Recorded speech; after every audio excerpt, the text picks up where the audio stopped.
салом дӯстон, имрӯз мо дар таърихи пирамидаи хеопс суҳбат мекунем.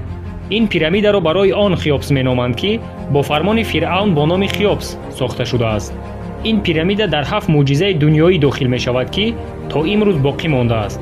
пирамидаи хеопс тақрибан 4 миллион тонн вазн, 146 метр баландӣ ва 4500 сол мешавад ки вуҷуд дорад. ба ақидаи олимон пирамидаи хеопс тақрибан дар 20 сол сохта шудааст. айни замон тамоми инсоният як савол медиҳад: чӣ хел ва чӣ гуна 4500 сол пеш ки ягон техника вуҷуд надошт, дар давоми 20 сол ин пирамидаро сохтанд? чунки агар сохтмони ин пирамидаро ҳисоб кунӣ, як санг ки зиёда аз 2 тонн вазн дорад, бардоштан, кашидан ва мондани ин санг ба 6 дақиқа рост меояд ва чунин санги вазнин зиёда аз 2 миллион дона монда шудааст. агар мондани ин санг аз 6 дақиқа зиёд вақт мегирифт, сохтмончиён дар давоми 20 сол ин сохтмонро тамом карда наметавонистанд. акнун шумо тасаввур кунед, якчанд сол пеш сохтмончиёни асри 21 бо доштани кран, экскаватор ва тамоми техникаҳои замонавӣ дар давоми 5 сол шакли хурди пирамидаро сохтанд, ки дар ин сохтмон 2000 блок монда шуд. вазни ҳар як кадомаш 1 тоннро ташкил медод. дӯстони азиз, шумо фарқиятро бинед.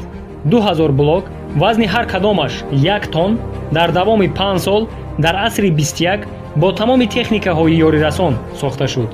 ва пирамидаи хеопс бошад 2 миллион блок вазни ҳар кадомаш 2 тонн дар давоми 20 сол 4500 сол пеш бе ягон техникаи ёрирасон сохта шудааст. ҳамаи ин сангҳои вазнин бо банд ба боло бардошта мешуд. барои чӣ олимон бо боварӣ мегӯянд ки пирамидаи хеопс дар давоми 20 сол сохта шудааст? барои он ки дар девори як ҳуҷра ки дар даруни пирамида қарор дорад, бо кандакорӣ навишта шуда буд: пирамидаи хеопс дар давоми 20 сол сохта шудааст. ва боз худи фиръавн хеопс 20 сол ҳукмронӣ кардааст. ногуфта намонад ки ҳуҷрае барои фиръавн дар даруни пирамида сохта шуда буд. ин ҳуҷра дар баландии 67 метр қарор дорад. дар даруни ин ҳуҷра санге ҳаст ки вазнаш 70 тоннро ташкил медиҳад.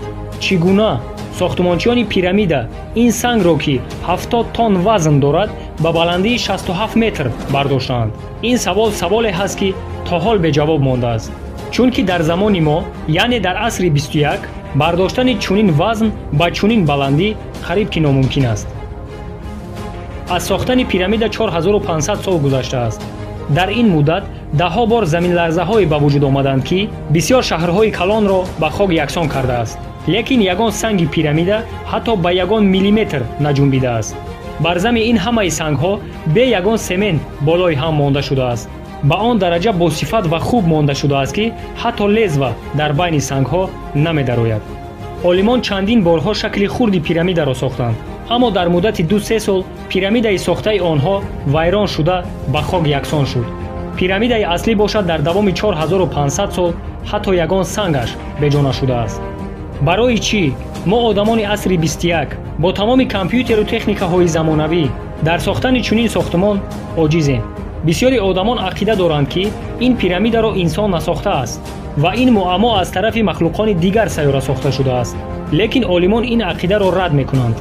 бо вуҷуди ҳамаи ин, дар давоми 4500 сол ба ягон олим муяссар нашуд ки сирри ин сохтмонро ёбад. соли 1998 як археологи франсуз барои ёфтани сирри сохтмони пирамида даст мезанад ва 10 соли ҳаёти худро барои ёфтани ин сирр сарф мекунад.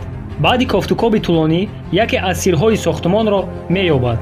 ба ақидаи ин олим пирамида аз дарун сохта шудааст, яъне сохтмончиён дар даруни пирамида як роҳ ба мисли спирал месозанд ва ҳар як блокро аз замин ба боло ба воситаи ин роҳ кашонда мебаранд. ин ақидаро дигар олимон хостанд тасдиқ кунанд ва боз равон мешаванд ба сӯи пирамида.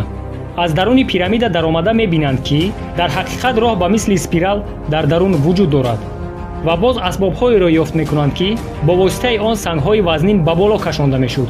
ман намедонам бо забони тоҷикӣ ин асбобро чӣ ном мегиранд, лекин бо забони русӣ саласка мегӯянд. бародарон, касе медонад дар забони тоҷикӣ ин асбоб чӣ ном дорад, дар комментария нависад. ба ақидаи археологҳо сохтмончиёни пирамида блоки вазнинро ки 2 тонн вазн дорад дар болои саласка мемонданд ва дар болои роҳ равған рехта мекашонданд. бисёртар ҳаракат мекарданд ки аввал блокҳои қисми беруниро гузоранд ба ҳамин хотир қисми берунии пирамида бисёр ҳамвор ба назар мерасад. ин ҳамаи далелҳое ҳастанд ки олимон давоми 4500 сол меҷустанд ва тамоми ҳаракату ҷустуҷӯи олимон ҳамин қадар натиҷа додааст. лекин ҳастанд муаммоҳое ки олимон то ҳол ҷавоб дода наметавонанд. мисол, санге ки дар ҳуҷраи фиръавн гузошта шудааст. боз як бори дигар такрор мекунам ки ин санг 70 тонн вазн дорад ва ба баландии 67 метр бардошта монда шудааст. чунин санг дар даруни пирамида яктонест. чӣ гуна ин санги вазнин ба чунин баландӣ бардошта шудааст? Ин муаммо аст. боз як муаммои дигар ин ҳайкали фиръавн Рамзес мебошад. фиръавн Рамзес писари фиръавн Сети ки баъди фиръавн Хеопс ҳукмронӣ кардааст. ҳайкали ин фиръавн дар наздикии пирамида қарор дошта 14 метр баландӣ дорад. агар ба ҳайкали фиръавн Рамзес нигоҳ кунем, ягон чизи ғайриоддиро намебинем. лекин аз тарафи профессионалӣ нигоҳ кунӣ, ин ҳайкал бисёр ба дараҷаи олӣ сохта шудааст. дар ягон ҷои рӯи ҳайкал ягон хати зиётӣ нест. ба он дараҷа ҳамвор ва бехато сохта шудааст ки дар замони мо, яъне дар асри 21, нест одаме ки бе ёрии асбобҳои ҳозиразамон чунин кандакорӣ кунад. ин буд муаммоҳое ки то имрӯз ягон олим ва ягон сохтмончӣ ҷавоб дода наметавонад. чунин сохтмонро дар Мисри қадим 4500 сол пеш чӣ хел сохтанд ва бо ёрии кӣ сохтанд, то ҳол муаммо ҳаст ва ягон шахс аниқ ҷавоб дода наметавонад. ин лоиҳа ё схемаҳое ки ин олимон ёфтаанд, ҳамаи ин тахминан гуфта шудааст. дӯстони азиз, як чизи дигарро қайд мекунам.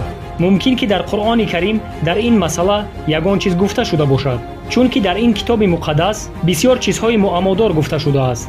лекин дӯстон, ман аз ин хабар надорам. касе дар ин масъала ягон чиз медонад, дар комментария нависад. дӯстони азиз, агар видео ба шумо маъқул шуда бошад, дастгирӣ кардани моро фаромӯш накунед. дастгирӣ аз тарафи шумо ин обуна шудан, лайк мондан ва комментария нависондан. то видеоҳои оянда дар паноҳи худо бошед.